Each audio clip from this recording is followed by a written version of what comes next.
Boa noite, amigos. Bem-vindos à Casa do Caminho. Hoje nós vamos ter o estudo da noite com a Rafael Siqueira, de Niterói. O tema de hoje é perdão e resiliência. Queremos agradecer a TV IDEAC e a Rádio Espírita Esperança, que está transmitindo ao vivo nesse momento. Eu vou ler a página de hoje. Depois faremos a prece. Ministérios. Cada um administre aos outros o dom como recebeu, com bons dispenseiros da multiforme graça de Deus. Cada um administra aos outros o dom como recebeu, com bons dispenseiros da multiforme graça de Deus. Toda criatura recebe do Supremo Senhor o dom de servir como um ministério essencialmente divino. Se o homem levanta tantos problemas de solução difícil em suas lutas sociais, é que não se capacitou ainda de tão elevados ensinamentos. O quadro da evolução terrestre apresenta a divisão entre os que denominam magnatas e proletários, porquanto, de um modo geral, não se entendeu até agora no mundo a dignidade do trabalho honesto, por mais humilde que seja. É imprescindível haja profissionais de limpeza pública, desbravadores de terras e saúdes, chefes de fábricas, trabalhadores de imprensa. Os homens não compreenderam ainda que a oportunidade de cooperar nos trabalhos da terra transforma-os em dispenseiros da graça de Deus. Chegará, contudo, a época em que todos se sentirão ricos. A noção de capitalista e operário será renovada. Entender-se-ão ambos como eficientes servidores do Altíssimo. O jardineiro sentirá que seu ministério é irmão da tarefa confiada ao gerente da usina. Cada qual ministrará os bens recebidos do Pai, na sua própria esfera de ação, sem a ideia egoística de ganhar para enriquecer na terra, mas de servir com proveito para enriquecer em Deus. Vamos, nesse momento, meus irmãos, concentrar nossos pensamentos, nossos corações, nossas mentes na reunião de hoje, que possamos ter conosco participação dos trabalhadores da Casa do Caminho, dos nossos companheiros de jornada, dos espíritos que aqui chegam, de Jesus, nosso Mestre, e de Deus, nosso Pai Criador. Pedimos também que ilumine o Pai palestrante de hoje, para que possamos ter um estudo de renovação, de conhecimentos e de luz. Que a paz de Jesus esteja com todos nós.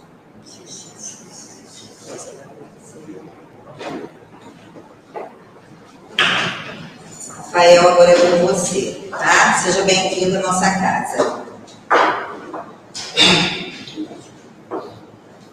Olá, meus queridos amigos, minhas queridas amigas.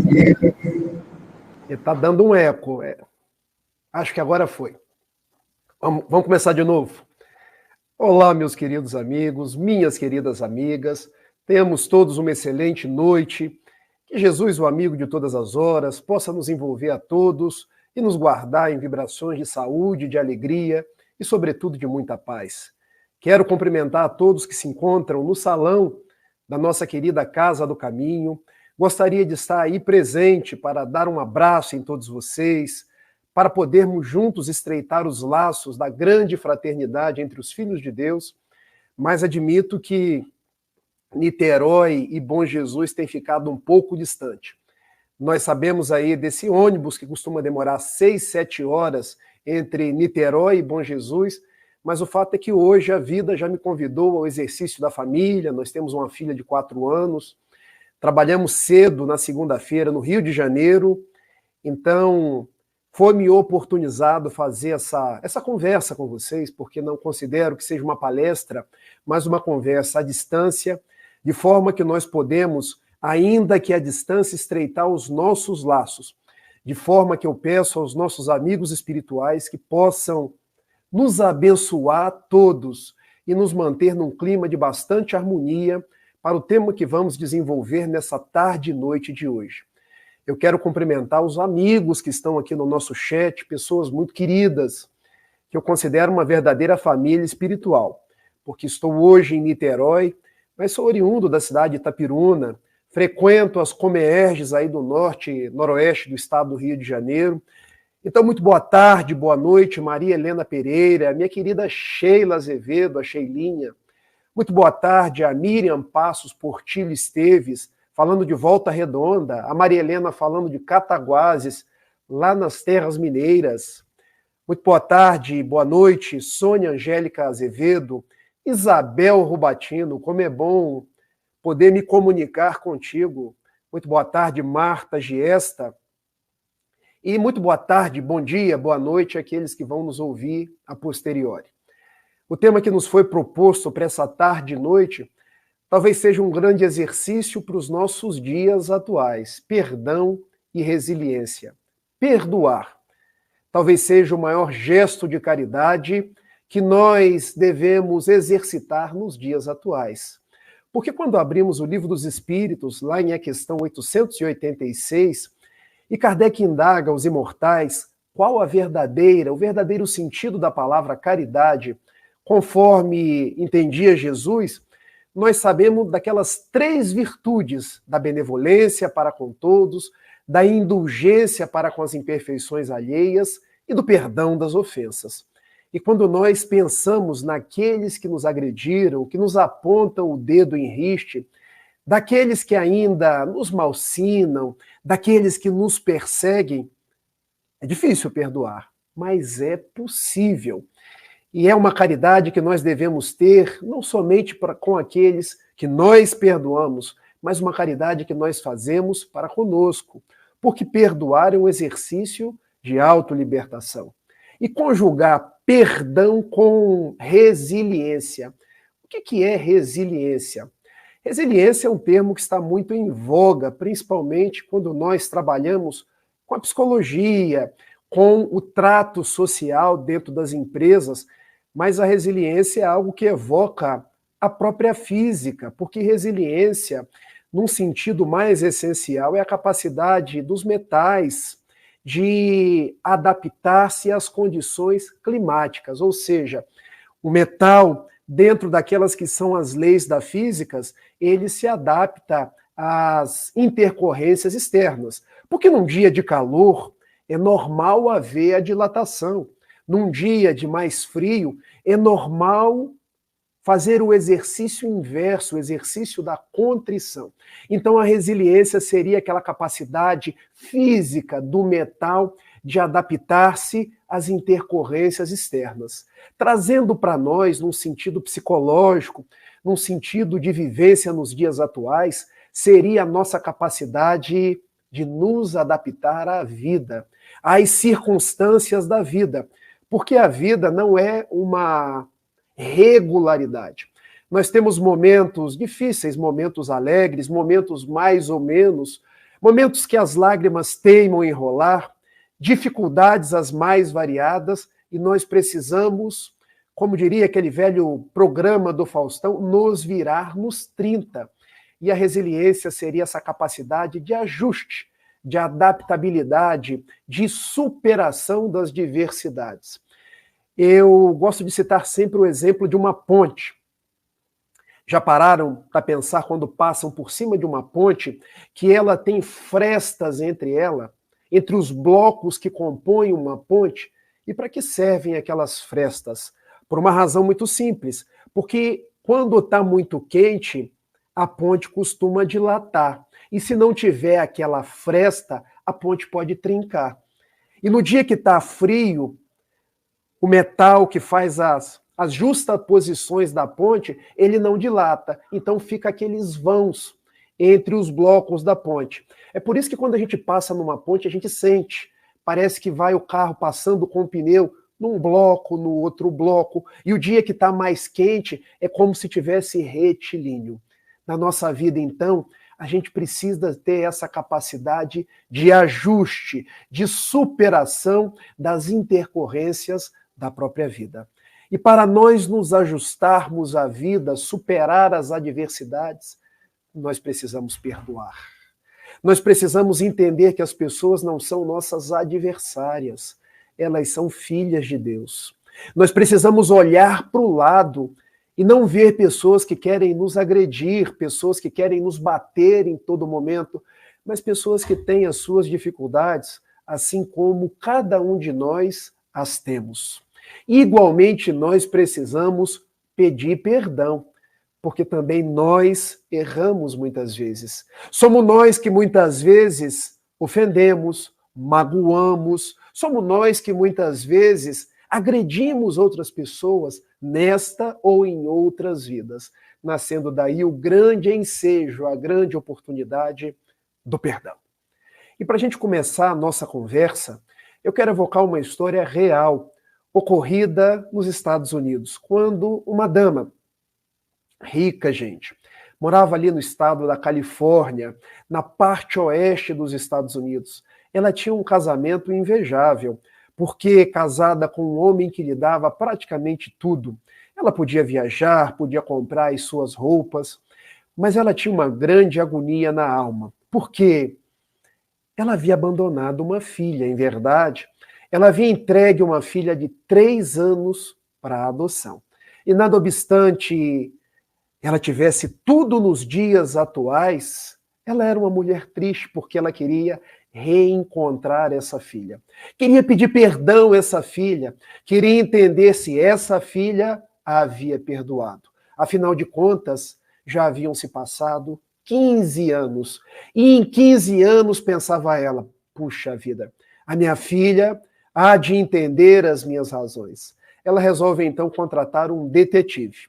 No Brasil não é costume se contratar os detetives, mas nos Estados Unidos, ainda hoje, se contratam tais profissionais. E ela, acertando o preço com aquele profissional, lhe indicou: eu preciso que você vá até o estado de Nova York, só para nos situar. A Califórnia fica na parte oeste dos Estados Unidos. O estado de Nova York fica na outra ponta. E o estado americano ele tem dimensões continentais, porque vai do Pacífico ao Atlântico.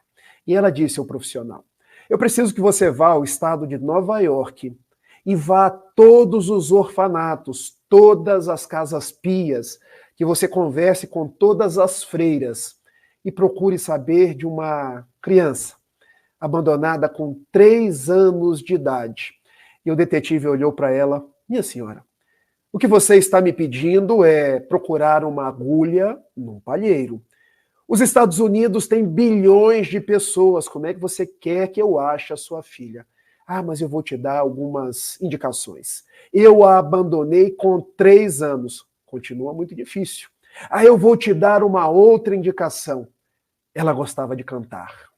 Eu gosto de cantar e eu a ensinei a cantar. Minha senhora, nem todo o dinheiro do mundo paga, porque é uma tarefa hercúlea. Como eu vou encontrar a sua filha? Eis que o marido, um empresário local muito rico, eu lhe dou toda a minha fortuna. Eu amo a minha mulher, acha a filha dela. E ele foi. Batia numa casa pia, perguntava freiras, batia num orfanato, conversava, verificava registros, verificava todos os apontamentos. E depois de meses, quiçá anos, ele localizou. Estava lá a menina, uma menina deixada numa noite escura da cidade de Nova York, quando fazia muito frio, e a menina gostava de cantar. 15 anos depois, a menina não só gostava de cantar, como era já uma cantora. 3 com 15, 18 anos. Era agora uma cantora de blues. E o blues é uma música de lamento, daqueles que estão tristes, daqueles que evocam a sua tristeza, e através do seu canto, parece que falam com as canções. Ele localizou. e volveu até o estado da Califórnia e disse: achei a sua filha. Quando a mãe começou a chorar: vamos até ela. Minha senhora, acalme-se. Não é assim tão simples. 15 anos se passaram e você a abandonou quando ela tinha 3 aninhos. Vamos conversar com a mãe adotiva primeiro, porque ela foi adotada. E eu te digo mais, hoje ela já é uma pessoa relativamente conhecida na cidade de Nova York, no estado de Nova York. Ela é uma cantora de blues. Minha filha, canta blues? Canta. Mas eu adoro blues. Pois muito bem, foram até lá. A menina chamava-se Cláudia. Viajaram para Nova York e depois de que Cláudia havia feito um show e ainda não havia chegado em casa, eis que a mãe biológica foi ter com a mãe adotiva. Bateu na porta. E a mãe adotiva, sem saber o que dizer, sem saber o que fazer, recebeu a mãe biológica. Ambas conversaram e chegaram ao seguinte entendimento: olha, eu acho que a minha filha não vai te perdoar. Eu não sei se você sabe, mas a minha filha tem deficiência visual. Ela não enxerga. Então, observe, ela canta blues de tristeza, porque a senhora a abandonou quando ela tinha 3 anos, praticamente cega. E hoje ela já não enxerga mais nada na sua frente. Então, minha senhora, eu sou mãe, eu entendo a sua dor, mas eu quero lhe dizer que ela a odeia. A odeia com todas as veras da alma, porque nenhum filho entende o abandono de uma mãe, principalmente quando está ficando cego. Eu preciso falar com a minha filha. Leve-me até ela. Não é assim tão simples. Vamos encontrar uma ocasião especial. Era o mês de dezembro. E a mãe adotiva, ela vai cantar na noite do dia 24 para o dia 25, aqui na cidade de Nova York. Quem sabe? Na harmonia do Natal, evocando a figura de Jesus Cristo, ela converse com você. Pois muito bem, a mãe biológica voltou até a Califórnia e no dia aprazado, lá estavam ela naquele grande teatro. Sentaram-se e Cláudia cantou como nunca, parecia um rouxinol. A plateia, toda esfuziante, levantou-se e aplaudiu. Aquela jovem de 18 anos de idade. Quando ela entrou no camarim, lá estava a mãe adotiva, que lhe disse: minha filha, há uma pessoa querendo falar com você nesta noite. Quem, mamãe? A sua mãe biológica. Eu só tenho uma mãe e é você, minha filha. Eu sempre te contei a verdade. Você é adotada. Mamãe, eu só tenho você e não quero conversar com ninguém, absolutamente ninguém. Quando chegou claudicando pela sala, apoiando-se numa bengala, a mãe de Cláudia. E foi se aproximando quando ela disse: minha filha, eu queria tanto falar contigo. Eu não tenho outra mãe, respondeu Cláudia. Tem sim, minha filha, e nós precisamos conversar. E Cláudia disse à sua mãe biológica: mas eu te odeio. E se a senhora soubesse o quanto é a minha raiva, daria meia volta e não voltaria aqui nunca mais. E ela foi se aproximando quando Cláudia se deu conta de que a mãe usava uma bengala, a mãe biológica. E ela lhe perguntou: por que a senhora usa uma bengala? E ela respondeu: bom, é a história que eu quero te contar. Você não vai contar história nenhuma, porque uma mãe que abandona uma filha cega com 3 anos de idade merece todo o reproche do mundo. Pois muito bem. Você me perguntou por que eu ando carregando uma bengala. Porque eu também não enxergo, minha filha. Somos duas. Quando eu te abandonei naquela noite, foi o dia mais triste da minha vida. Eu me apaixonei por um desses galalaus aqui da cidade de Nova York, que me prometeu amor, que me prometeu uma casa, e eu enveredei junto dele todos os meus sonhos de ventura. Mas quando eu engravidei, bom, ele não queria que você nascesse, mas eu pensei, eu nunca deixarei de ter a minha filha. Mas ele me abandonou. Deixou-me sem qualquer vintém de dólar. Nos Estados Unidos, dólar, gente. E eu precisei mendigar na rua. Você nasceu, minha filha, e eu me dei conta, passando a mão por sobre o seu rosto, que você tinha a mesma dificuldade que eu. Você não enxergava quase nada. Minha filha, os poucos recursos que eu tinha e que eu recolhia com as pessoas na rua, eu resolvi levar-lhe no médico. E o médico parecia uma pessoa autoritária, sem qualquer tipo de empatia, e me disse mais ou menos assim: senhora, a senhora é cega. Foi abandonada pelo seu marido. A senhora é deficiente visual. Está com uma menina de 3 anos, perambulando por Manhattan, sem ter o que comer, numa frialdade que mataria qualquer um. Dispa-se da sua vaidade. Se você quer morrer, morra sozinha, mas entregue a sua filha para alguém que possa cuidar dela. E eu, doutor, a minha filha é a minha vida. Eu nunca, mas nunca abandonarei a minha filha. Senhora, a senhora não enxerga um palmo à sua frente. E a sua filha está indo pelo mesmo caminho. Ela ainda enxerga algumas cores, ela ainda consegue ver, divisar alguns lugares, mas se não passar pelo correto tratamento, ela igualmente ficará sem enxergar. Eu saí pela rua com aquela voz fria ecoando aos meus ouvidos. E a primeira casa-pia que se encontrava, eu te coloquei numa cestinha. Toquei a campainha e nem esperei que a freira viesse te buscar. Meu coração se dilacerou, Cláudia, para nunca mais eu volver a ser feliz. O tempo passou, um homem garboso me encontrou na rua e não só me deu o alimento, mas me recolheu e tempos depois se casou comigo. Eu hoje moro na Califórnia, tenho tudo, dinheiro para rodar o mundo, para comprar o que eu quiser, mas não tenho paz. E eu vim aqui hoje, minha filha, para te fazer uma pergunta. Você me perdoa? E Cláudia, que havia jurado odiar-lhe, que havia pensado dar-lhe uns tabefes, que tinha tantas coisas guardadas no peito há 15 anos para lhe dizer, respondeu-lhe, mamãe, se alguém tem que pedir perdão, não é você, sou eu. Me perdoe, mamãe, por ter feito tantos julgamentos. Me perdoe porque eu não conhecia a sua história. E eu agradeço a Deus porque pelo seu gesto de heroísmo, hoje eu tenho 2 mães. Você, a minha mãe biológica, e a minha mãe adotiva, que é um anjo de candura na minha vida.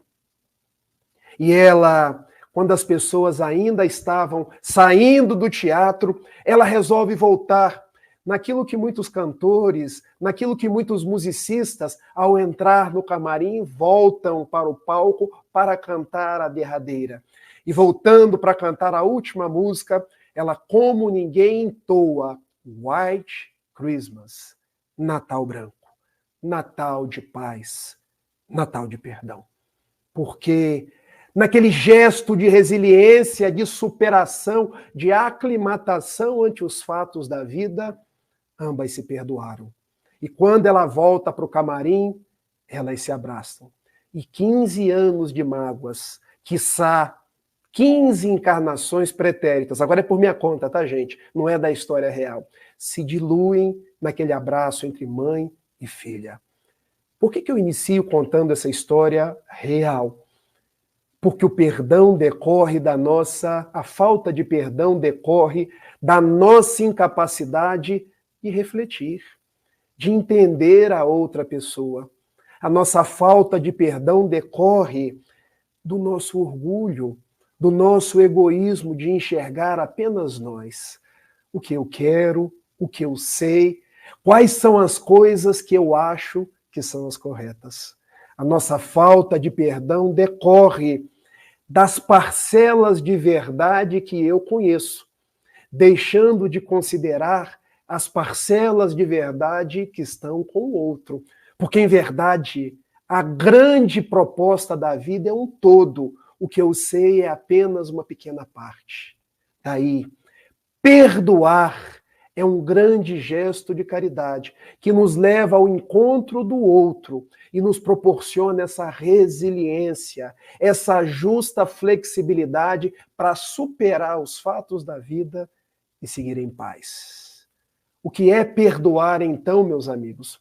Quando nós pensamos na etimologia da palavra perdonare, do latim donare, doar, per, por completo.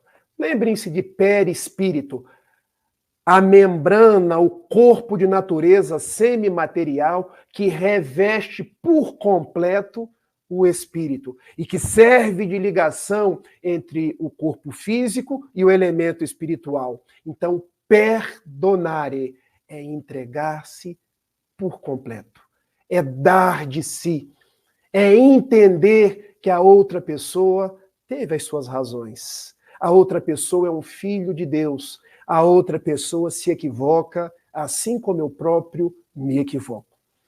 As nossas reflexões da tarde de hoje, então, vão no sentido de nós exercitarmos essa virtude do perdonare. Vamos nos dar mais. Vamos nos entregar a esse evangelho de Jesus para entender que o perdão não é bom para as outras pessoas. É também bom para as outras pessoas, mas, sobretudo, é bom para nós mesmos. E para que a gente possa avançar aqui na nossa conversa, eu quis trazer para vocês aqui algumas propostas para o perdão. Começando por aquilo que o perdão não é. Porque para a gente saber o que é o perdão, a gente precisa primeiro saber o que o perdão não é. Perdoar não é esquecer. Porque muitas pessoas dizem assim, eu não consigo esquecer. Mas não vai esquecer mesmo. Porque perdoar não depende de esquecimento. Esquecimento é um fenômeno de memória. Quando a gente começa a esquecer, nós não estamos perdoando. A gente pode estar com algum transtorno mental, algum problema do aparato físico, e eu dou um exemplo. As pessoas que estão com Alzheimer, elas podem esquecer, mas às vezes não perdoaram. Então, perdoar não tem nada a ver com esquecer a ofensa. A gente vai lembrar da ofensa. A gente vai lembrar do ofensor, mas a gente não vai guardar ressentimento. Vejam, a gente lembra, mas nós trabalhamos com o ressentimento. E o que é o ressentimento? Agora eu vou explicar como se eu fosse um roceiro, uma pessoa que viveu na roça, porque eu não vivi propriamente, mas a minha mãe viveu. E ela me ensinava muitas lições, me mostrava muitos quadros da vida rural. E um dos quadros que eu agasalhava muito era um boi, quando comia a grama e não engolia a grama. Ele ficava mastigando, mastigando, mastigando. E esse gesto do boi mastigar chama ruminar.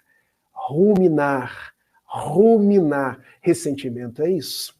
É quando um ato a gente fica ruminando, ruminando, ressentindo, sentindo de novo, até que aquilo que eu já poderia ter me libertado, ter feito o trabalho de drenar aquela carga tóxica, comece a me causar doença, mal-estar, desequilíbrio das emoções. Então vejam, perdoar não é esquecer. Eu vou me lembrar, mas eu vou trabalhar com o ressentimento. Eu vou procurar afastar da minha vida o ressentimento. Eu vou procurar não guardar a mágoa. E há uma frase atribuída a William Shakespeare, que escreveu grandes obras como Hamlet, Romeu e Julieta, entre outros, que ele diz mais ou menos assim: guardar ressentimento é tal qual tomar um copo de veneno e esperar que a outra pessoa morra. Em verdade, quem está morrendo, quem está adoecendo, somos nós. Perdoar, então, é não guardar ressentimento. É trabalhar isso dentro de nós para que a gente vá se libertando dos atos que as outras pessoas fizeram em relação a nós. Perdoar também não torna a outra pessoa correta. Porque tem muitas pessoas, eu não vou perdoar, não. Você acha que eu vou dar uma carta de alforria para outra pessoa? Ele errou, ele tem que pagar. Quantas vezes eu escuto isso? Quantas vezes eu vejo tanto ódio na atitude das pessoas por entender quem errou tem que pagar. Como se nós tivéssemos na mão a condição de dar uma alforria para outra pessoa. Quando uma grande escritora norte-americana chamada Stormy Omartian, best-seller, que escreveu livros notáveis falando do Evangelho de Jesus. E ela nos diz assim: perdoar não faz a outra pessoa correta, perdoar te faz livre. O que isso quer dizer? Se a outra pessoa errou, ela vai ter que ressarcir. Porque existe uma lei chamada lei de causa e efeito. Quem planta, colhe. Se eu planto espinhos, eu colho espinhos. Se eu planto rosas, eu colho rosas. Agora eu não preciso cobrar ninguém. Não preciso andar com um tacape na mão, como se eu estivesse na fase das cavernas, para sair dando na cabeça das pessoas. Você errou, você tem que me pagar. Porque a justiça nós não fazemos com as próprias mãos. A justiça vem do alto, a justiça é a justiça da lei de causa e efeito, é a justiça das reencarnações. O que isso quer dizer? Se o outro errou, o problema está com ele. Agora, se eu quero me vingar, o problema está comigo. Pensem nisso. Quando eu perdoo, eu não estou dando uma carta de alforria para o outro, eu estou dando uma carta de alforria para mim. Eu é que estou me tornando saudável, sereno, pacificado. Uma terceira proposta daquilo que o perdão não é. Perdão, perdoar, não é negar o sentimento, mas ressignificá-lo. Porque eu vejo muitas pessoas, inclusive eu, tá, gente? Quando eu digo assim, eu vejo muitas pessoas, eu estou querendo dizer, eu vejo o Rafael querendo negar o próprio sentimento. Nós não negamos o sentimento, porque sentimento é feito para ser sentido. A gente sente raiva, sente indignação, sente aqueles dias de pesar, sente até vontade de revidar. Mas sentir é uma coisa, manifestar é outra. Enquanto está no campo do sentir, está no nosso controle. Quando vai para o campo da manifestação, aí saiu do nosso controle. Porque nós interagimos com a lei, e a lei há de voltar como um bumerangue para nós. Dentro da psicologia há uma frase que é fantástica. Não existe sentimento negativo, guardem isso. Existe manifestação negativa do sentimento. Guardaram? Raiva, ódio, amor, piedade, tudo isso está dentro de mim. Tudo isso faz parte do meu acervo. O grande problema é quando eu coloco tudo isso para fora. Quando eu coloco amor, eu estou construindo. Quando eu coloco raiva, ódio, eu estou desagregando. Então, perdoar não é negar que eu estou sentindo raiva, eu estou sentindo. Perdoar é deixar de manifestar a raiva, o que é diferente. Porque aí nos torna seres humanos, uns iguais aos outros. Porque uns optaram pelo revide, pela vingança, nós vamos sentir, porque somos seres imperfeitos, mas não vamos manifestar, porque estamos ressignificando, construindo uma nova proposta do homem de paz que queremos ser. Então, esses são 3 aspectos daquilo que o perdão não é. Perdoar não é esquecer, perdoar não é tornar a outra pessoa correta, perdoar não é negar o sentimento. Agora eu quero trazer 3 coisas que o perdão é, ou 3 passos para o perdão. E o primeiro passo é, se eu não consigo perdonar, ou seja, me doar por completo, eu posso começar desculpando. E vamos para a etimologia da palavra retirar a culpa. Retire a culpa das outras pessoas. Ninguém tem culpa de nada. Ah, como assim, Rafael? Ninguém tem culpa de nada. Não tem. Inclusive, a benfeitora Joana de Ângeles nos diz que a palavra culpa e a palavra pecado não existirão nos dicionários da vida futura. E por quê? Porque para Deus nós não temos culpa, nós temos responsabilidade perante as coisas. E igualmente o nosso próximo não tem aquela culpa pesada, aquela culpa que gera castigo. Ele tem responsabilidade pelos seus atos. Daí, quando alguém me agride, tire a culpa dele. Porque nós não sabemos quais são as geratrizes das suas atitudes. Nós não sabemos quais são as suas motivações mentais. Nós não conhecemos a sua vida. Nós, muitas vezes, o julgamos por um retrato, quando ele é todo um filme. Retirar a culpa da outra pessoa e entender que ele será responsável pelos seus atos, pelas suas atitudes, assim como nós seremos pelos nossos. Segundo passo para a tarefa de perdoar, desenvolver a empatia. A palavra empatia, ela vem do grego empatos. Patos quer dizer emoção. Para dentro. Adentrar na emoção da outra pessoa. Conectar a minha vulnerabilidade com a vulnerabilidade dela. Ou seja, me colocar no lugar dela e pensar, será que eu teria agido diferente? Será que na situação dela eu teria feito de uma forma diferente? E para tanto eu gosto de lembrar do Evangelho de Jesus, quando, naquela tarde, em Jerusalém, uma mulher que havia cometido adultério é colocada no centro de um grupo de pessoas. E esse grupo de pessoas, entre eles escribas e fariseus, mestre, essa mulher foi apanhada em adultério. Diz a lei de Moisés que ela precisa ser apedrejada. E Jesus, com a sua psicologia, porque Jesus foi o maior psicólogo que já existiu, conforme Mark Baker, ele se abaixa. Começa a escrever no chão. Diz a benfeitora Amélia Rodrigues que ele escrevia no chão as marcas da miséria moral de cada um. Do tipo, ladrão, concupiscente, vaidoso, prostituto, de forma que as pessoas, ao olharem para aquelas palavras, se davam conta.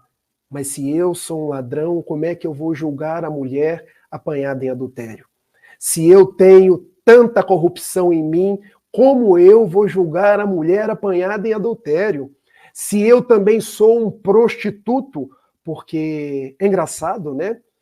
Quando apanharam a mulher adúltera, esqueceram-se do adúltero, porque nenhuma mulher adultera sozinha. Se eu também sou um adúltero, como eu vou julgar a mulher? Ao que Jesus, depois de escrever por 2 vezes no chão, ele se levanta. Aquele que estiver sem pecados, que atire a primeira pedra. Exercício de empatia. Exercício de conectar a minha vulnerabilidade com a vulnerabilidade da outra pessoa. Daí, quando alguém me ofender, que eu possa pensar, na condição dela eu faria diferente? Na condição dela, eu teria um modo mais dócil, mais pacificado? Eu já fiz esse exercício algumas vezes e respondo para vocês sem medo de errar. As pessoas quem eu tinha dificuldade de perdoar, quando eu me coloquei na situação delas, eu pensei, eu faria ainda pior. Então, a empatia nos leva ao exercício pleno do perdão, porque o perdão é restaurativo. Terceiro passo para o perdão: libertação. Poucas pessoas se dão conta de que perdoar é libertar-se. Perdoar é romper com as algemas que nos ligam a esse mundo de provas e expiações por tanto tempo. Eu faço parte de uma reunião mediúnica desde os meus 23 anos. Eu estou com 42, indo para 43, ou seja, há 20 anos. Quase metade da minha vida dentro de uma reunião mediúnica. E o que eu mais vejo numa reunião mediúnica são espíritos que não perdoaram. São espíritos presos a ocorrências de 800 anos atrás, de 2.000 anos atrás, de 4.000 anos atrás, e que estão ainda hoje depressivos, torturados. Eu vejo espíritos que ainda hoje vestem roupas da Idade Média, falam palavras que sequer nós conheceríamos nos dias atuais, e as suas vozes são sempre: eu não perdoo. E graças a Deus, nós temos dialogadores que dizem: meu amigo, você não perdoa, você não é feliz, você não está em paz. Há quanto tempo você não vê a sua mãe? Há quanto tempo você não encontra os seus entes queridos? Há quanto tempo você não está intimamente satisfeito? E a pessoa custa se dar conta que perdoar não é libertar aquele que ele está obsidiando, mas é libertar a si próprio, que já passou tanto tempo. Agora vamos fazer o exercício dentro das nossas vidas. Quanto tempo nós perdemos por conta de problemas familiares? Ah, mas eu não perdoo a minha mãe. Mas a sua mãe é um anjo. Se não fosse através dela, você não tinha nascido. Ah, mas eu não perdoo o meu irmão. Seu irmão é uma pessoa que Deus colocou do seu lado para que vocês possam aprender juntos. Ah, mas eu não perdoo, e tem pessoas que dizem assim, eu não perdoo a sociedade. A sociedade, nós construímos ela do jeito que ela está. Se nós queremos mudá-la, mudemos a nós mesmos. Perdoar é libertar-se. Uma das vezes que eu vi a minha avó, Antônia Cristina de Siqueira, desencarnada, trabalhadora do Grupo Espírita Bom Jesus, aí na querida cidade de Bom Jesus, ela disse para mim: meu neto, nós não nos conhecemos fisicamente, mas eu queria que você agasalhasse uma proposta. Perdoar nos liga a Deus. E eu, por quê, vovó? Porque o perdão nós precisamos exercitar a cada dia. Quando nós não perdoamos, nós adoecemos. E eu, por quê, vovó? Porque o perdão, a falta de perdão, dizia ela, vai bombardeando fluidicamente, psiquicamente, os nossos órgãos físicos. E ela me disse: meu filho, eu desencarnei por um processo canceroso. E a minha vovó, ela desencarnou por um câncer cruel no colo do útero.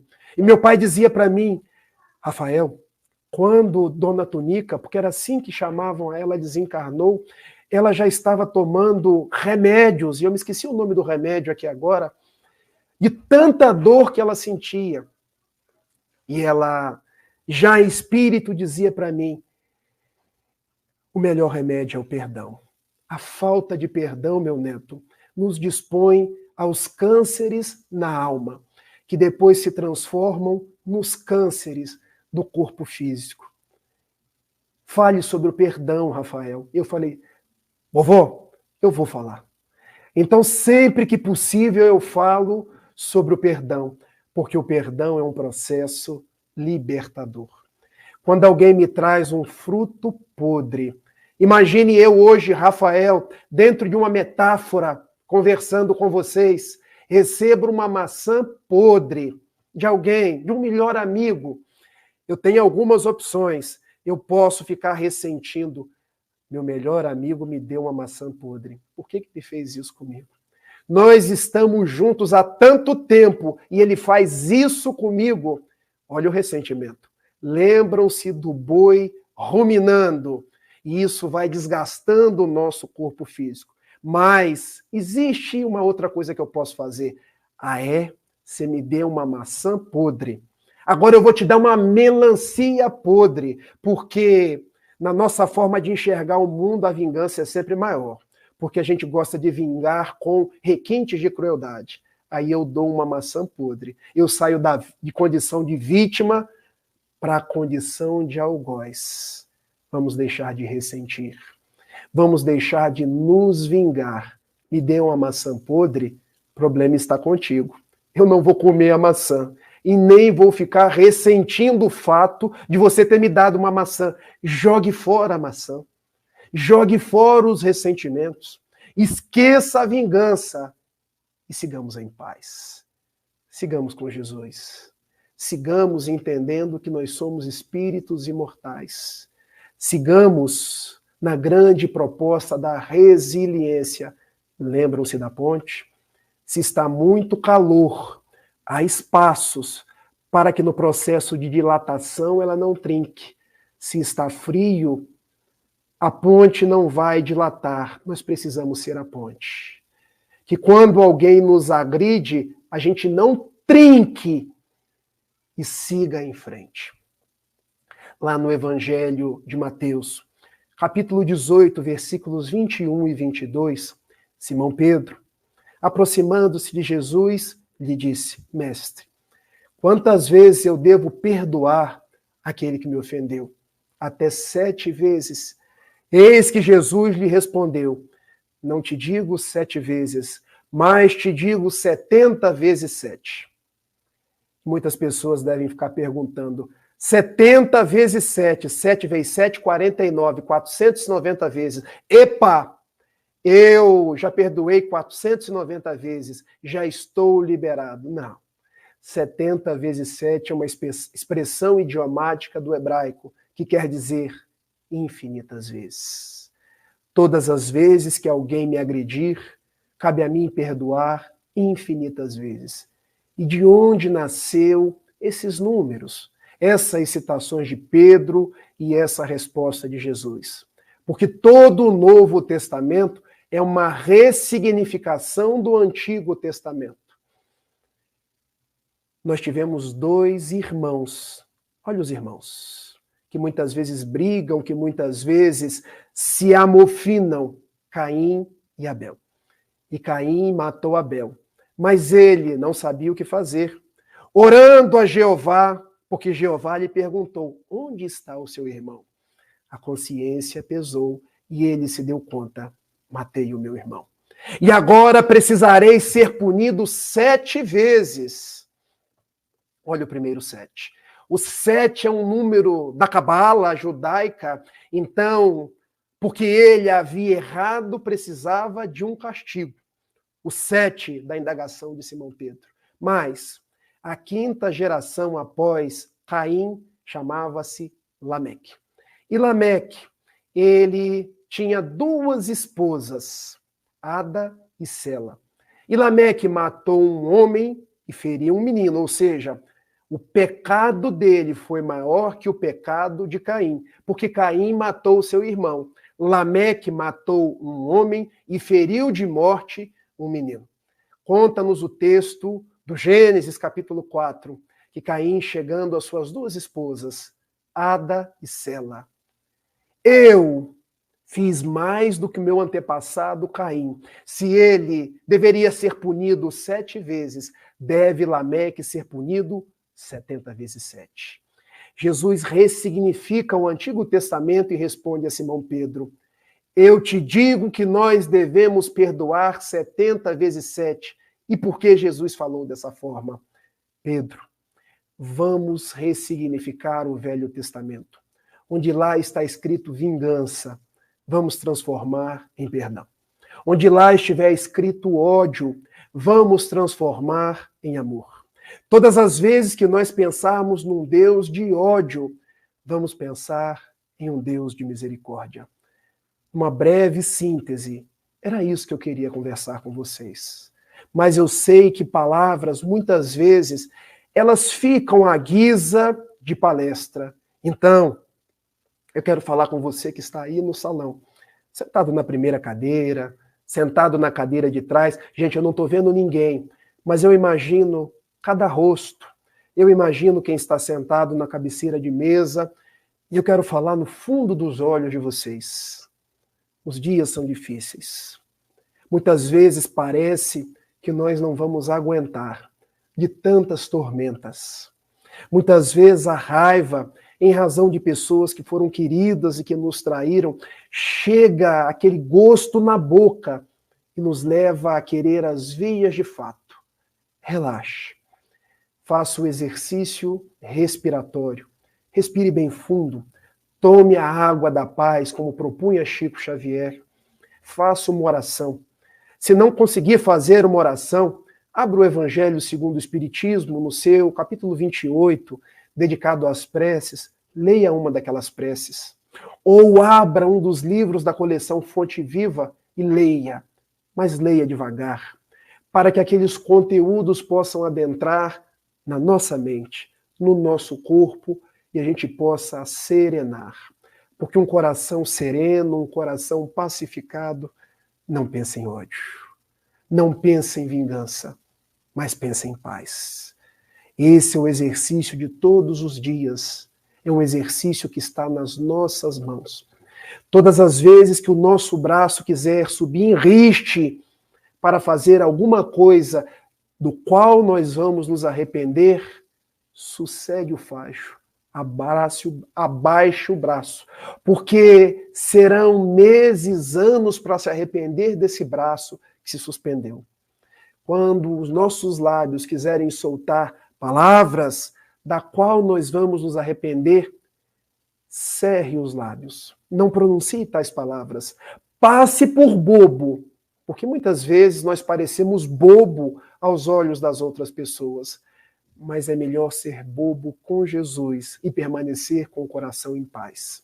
Lembrando da última história, essa das nossas Comerges, quando um menino, que poderia ser você, que poderia ser eu, ele chega em casa, papai, o meu amigo do colégio me bateu, fez bullying comigo, bullying por minha conta, porque quando eu era jovem na Comerge, mais jovem que hoje, ainda não existia o bullying. Era sacanear, era, enfim, outros termos. E eu queria, papai, vingar-me dele. Ah, meu filho, você quer vingar dele? Sim, papai. Pois muito bem. Eu tenho uma proposta para te fazer. Vamos até o nosso quintal. Havia várias camisas brancas. Eu fico aqui pensando na mãe que lavou todas aquelas roupas brancas. E ele toma algumas pedras de carvão e dá na mão do menino. Meu filho, atire as pedras de carvão na roupa branca. Papai, mas vai sujar tudo. Mas é isso que eu quero, meu filho. Atire e pense que as roupas brancas são o seu coleguinha. Esforre a sua raiva. Daqui uma hora eu volto. E o menino atirava uma pedra, atirava outra pedra, atirava, e o pai voltou. Como você está, meu filho? Eu estou ótimo. Eu desforrei a minha raiva, papai. Eu estou maravilhoso. Olhe para suas mãos, meu filho. Papai, estão todas sujas. Não só as minhas mãos, papai, mas a minha roupa, o meu corpo. Pois é, meu filho. Quando a gente acha que está se vingando, a gente está se sujando, a gente está perdendo a própria paz. Ao invés de vingar do seu coleguinha, pense, ele pode não ter paz como você. Ele pode não ter um café da manhã gostoso como o seu. Ele pode não ter acesso à religião como você tem. Então, transforme inimigos em amigos. Converta-se numa pessoa que busca a paz. Ao invés de vingar, leve um lanche para ele amanhã. Papai, você é bobo mesmo, hein? Levar um lanche para ele? Leve. E o menino levou. Papai, você não sabe. Ele é meu amigo, papai. Pois é, meu filho, no mundo, quem a gente acha que são nossos piores adversários, um dia serão nossos amigos. Porque o ódio por si só, meu filho, não é o oposto do amor. O oposto do amor é a indiferença. O ódio é apenas o amor que adoeceu. E se o amor adoeceu, ele pode volver ao seu vício, volver à sua saúde. Meus amigos, perdoemos. Exercitemos essa resiliência, essa superação diante dos fatos do cotidiano para seguir em paz, para seguir com Jesus. Termino com os versos de Maria Dolores, nas mãos luminosas de Francisco Cândido Xavier, quando ela assim entoa: onde estiver Jesus, alma querida e boa, Ilusões, erros, falhas apareçam embora. Ainda mesmo que o mal em torno desarvora, ilumina, esclarece, ampara e aperfeiçoa. Onde estiver Jesus, nada se diz à toa. O engano pede luz onde a verdade mora. A caridade reina, a esperança, ora, ora. Alteia-se mais bela, o trabalho abençoa. Onde estiver Jesus, ainda que humilhado ou sozinho, nas desfigurações ou nos aleives do caminho, inflama-te de amor, que é sol ardente e fecundo. Onde estiver Jesus, eis que Jesus te espera, a bondade, o perdão, a paz e a fé sincera, para a glória da vida e para a redenção do mundo. Um beijo e até uma próxima. Tchau, tchau.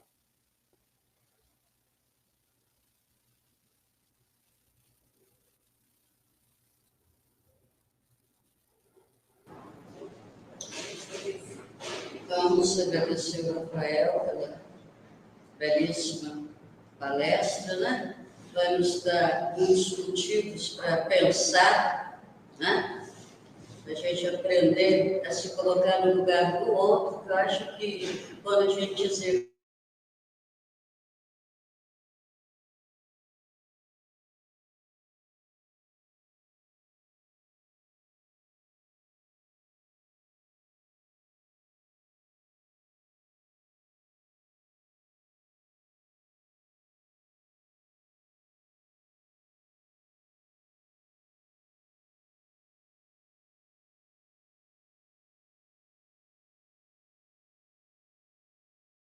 Pai, Criador, é Jesus, nosso Mestre amado, nosso companheiro de todas as horas, por mais essa oportunidade de aqui estarmos reunidos em seu nome, na prática do Evangelho, no aprendizado, que possamos sair daqui melhores do que entramos, que possamos refletir em nossos lares a respeito do perdão, a respeito do orgulho,